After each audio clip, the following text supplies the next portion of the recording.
여호와의 사자가 하늘에서부터 두 번째 아브라함을 불러 여호와께서 이르시기를 내가 나를 가리켜 맹세하노니 내가 이같이 행하여 내 아들 내 독자도 아끼지 아니하였은즉 내가 내게 큰 복을 주고 내 씨가 크게 번성하여 하늘의 별과 같고 바닷가의 모래와 같게 하리니 내 씨가 그 대적의 성문을 차지하리라. 또 내 씨로 말미암아 천하 만민이 복을 받으리니 이는 내가 나의 말을 준행하였음이니라 하셨다. 이에 아브라함이 그의 종들에게로 돌아가서 함께 떠나 브엘세바에 이르러 거기 거주하였더라. 이 일 후에 어떤 사람이 아브라함에게 알리어 이르기를 밀가가 당신의 형제 나홀에게 자녀를 낳았다 하였더라. 그의 맏아들은 우스요 우스의 형제는 부스와 아람의 아버지 그무엘과 게셋과 하수와 빌다스와 이들랍과 부두엘이라. 이 8사람은 아브라함의 형제 나홀의 아내 밀가의 소생이며 부두엘은 리브가를 낳았고 나홀의 첩 르우마라 하는 자도 데바와 가함과 다하스와 마아가를 낳았더라. 오늘 말씀을 보시면은요, 최초로 예배라는 단어가 등장을 합니다. 22장 5절에 등장을 하죠. 물론 이제 오늘 본문의 앞에 나오는 내용인데요. 여기서 우리가 예배가 무엇인가를 알 수 있어요. 가장 소중한 것을 드리는 것. 아브라함이 100살에 얻은 아들 이삭인데 얼마나 소중했겠습니까? 그 소중한 아들 이삭을 드리러 가면서 예배라는 단어가 최초로 등장하는 거예요. 그렇게 예배는 내가 가장 소중한 것을 드리는 것. 그래서 여러분, 내가 예배를 드린다고 받으시는 게 아니라 주님께서 받으셔야 정말 기뻐 받으시는 예배가 되는 것인데, 번제를 드릴 때, 즉 나의 가장 소중한 마음을 드릴 때 그것이 주님께서 받으시는 예배인 것이죠. 자, 그런데 여기서 중요한 것은 아브라함이 어떻게 그것에 순종할 수 있었을까 하는 문제입니다. 너무 어려운 일이죠. 여러분 잘 아시는 것처럼 아브라함에게는 중간고사가 있었습니다. 이 물질과 사람 중에서 무엇을 더 중요시 여기는가, 그것을 이제 조카 롯과의 관계에서 보셨잖아요. 그래서 조카 롯과의 관계를 깨뜨리지 않기 위해서 롯에게 네가 좌하면 우하고 네가 우하면 좌할게, 그렇게 물질적인 어떤 선택권을 오히려 롯에게 주지 않습니까? 그래서 결국에는 사람을 물질보다 중요시 여긴다라는 것을 바라보셨고, 기말고사가 바로 오늘 본문이죠. 하나님과의 관계와 사람과의 관계 중에서 무엇을 더 중요시 여기는가, 이것을 보시는 것입니다.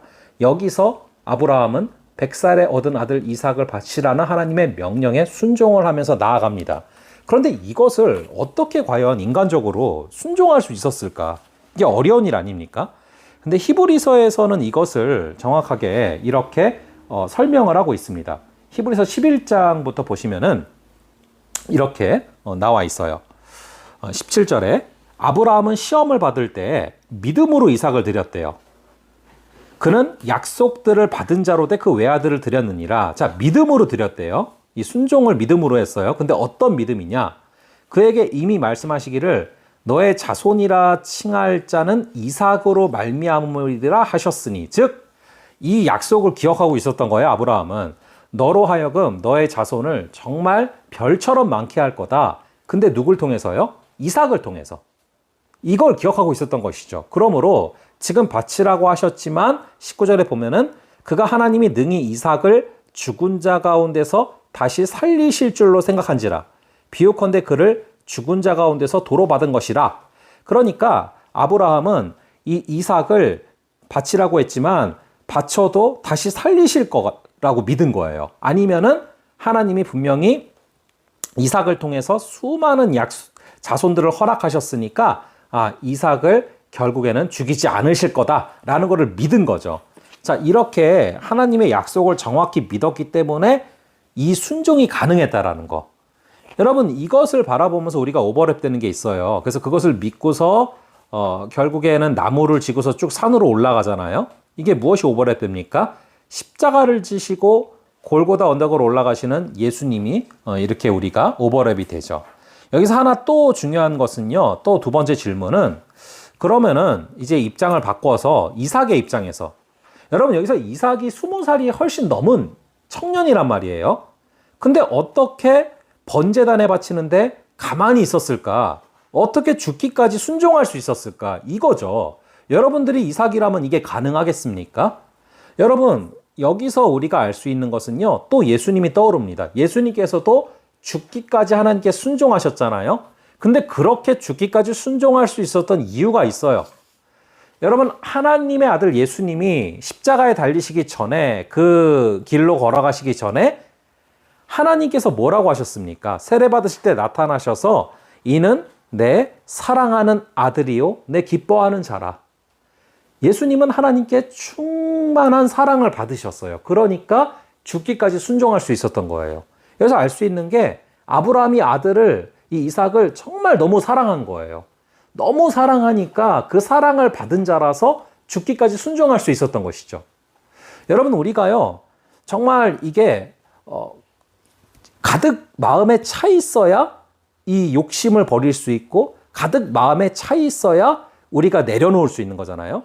여러분, 우리가 그래서 정말 이 하나님으로 배고프고 하나님으로 목말라야 되는데, 그렇지 않고 세상 것으로 목마르고 세상 것으로 배고프면 안 되잖아요, 우리가. 그럴 때 욕심이 생기잖아요. 그런데 이미 마음이 꽉 차 있으면,